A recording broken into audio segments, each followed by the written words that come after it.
মাকে শ্রদ্ধা করলে পরে তার দেখা যে মেলে, ঘরে দেখা না পেলে কি মিলবে বাইরে গেলে। জয় মাতারা, কেমন আছেন সবাই? আশা করি মায়ের আশীর্বাদে সকলে ভালো আছেন। আবার একটা নতুন ব্লগে আমাদের সকলকে স্বাগত জানাই।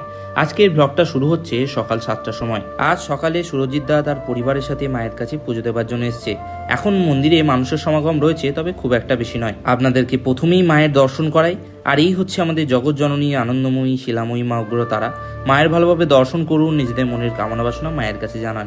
মায়ের কাছে প্রার্থনাই করি আমরা সকলে ভালো থাকুন, সুখে থাকুন, আমাদের সকলের মনস্কামনা পূর্ণ হোক। আপনাদের কাছে অনুরোধ করব, ভিডিওটা আপনার পরিবার পরিজনের সাথে শেয়ার করুন, যাতে তারাও বাড়িতে বসে মায়ের এই অপূর্ব রূপে দর্শন করতে পারে।